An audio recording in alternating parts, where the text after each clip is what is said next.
Good morning again. Yes, God had spoken to Abram and he said, I am El Shaddai. And then he does something very strange. He says, I'm going to change your name. Now, God does this often. He changed his name. He said, your name Abram means exalted father. I'm going to change your name to Abraham, which means father of a multitude. Now, Abram's problem was that he didn't have one child. And now God was saying to him, I'm going to change your name to father of a multitude. I can imagine what happened when he went home and he said to Sarah, you never guess what God had just said. What, she said? I'm no longer to be Abram, exalted father. I'm going to be Abraham, the father of a multitude. I wonder what Sarah thought. What had he heard? How has he heard it? Now, the amazing thing is that shortly after that, Abram is doing his work, and he looks up, and he sees three people approaching. And he somehow recognizes them. You Jesus, at this point, is somehow appearing in the Old Testament, even before his incarnation, and appearing there in human form. He comes with his two companions.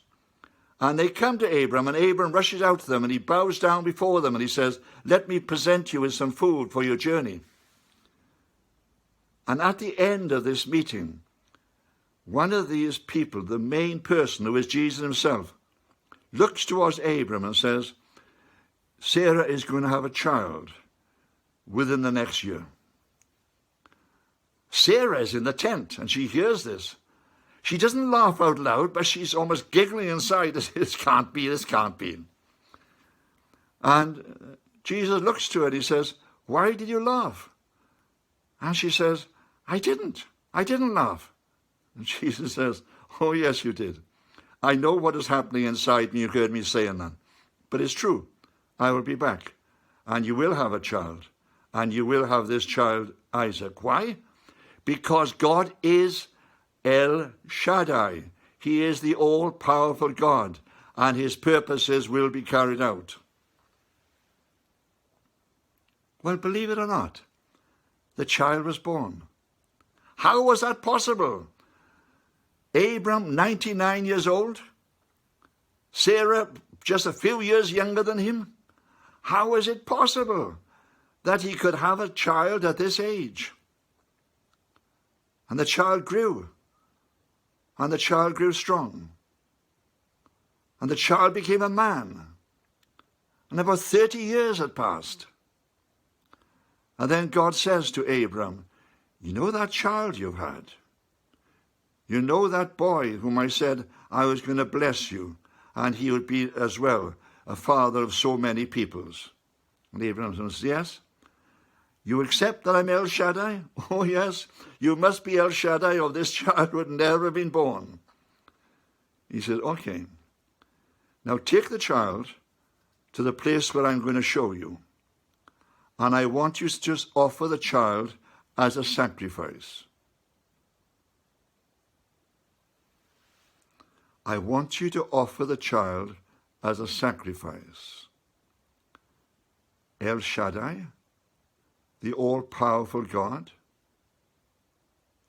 What was Abram's reaction? He immediately gathered some servants, took wood and fire and what he needed, took his son Isaac, and set out for the place that God was going to show him. And the place God was going to show him was a 3-day journey away. But you see, from the moment that God said it, as far as Abram was concerned, his child was dead. Because God is El Shaddai. And if El Shaddai had asked this, then El Shaddai was going to do something about it. And finally they get to the place that God is going to show him. And Mount Moriah, it's in fact where Jesus was one day going to be crucified himself. And God says to him, now take the child up on the mountain and offer him as a sacrifice. But Abram says something strange to the servants. He said, the boy and I were going to go up on the mountain to honor God. And then we will come back to you. We will come back to you. You see, what Abram knew was even if he killed his child, God would have to resurrect him. Why? Because he was El Shaddai, and he had said that through this child you will be blessed. God had to raise him from the dead. But first of all, well, he might have to kill him. He might have to go through this terrible experience.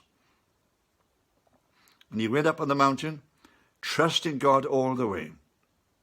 And then he binds his son. Now, this was a 30-year-old man. This is a man who wouldn't be bound unless he was willing to be bound. And lays him on the altar. Then he takes the knife, the sacrificial knife, and he raises it to kill his son. He's going to do it. He's going to do it. He's going to do it because he knows the name is El Shaddai. And just as he's about to do it, God says, stop. You really believe I'm El Shaddai. You really know that's my name. Stop. Unbind the child. Look over there. There's a ram caught in the thicket. Use that ram instead. Amen.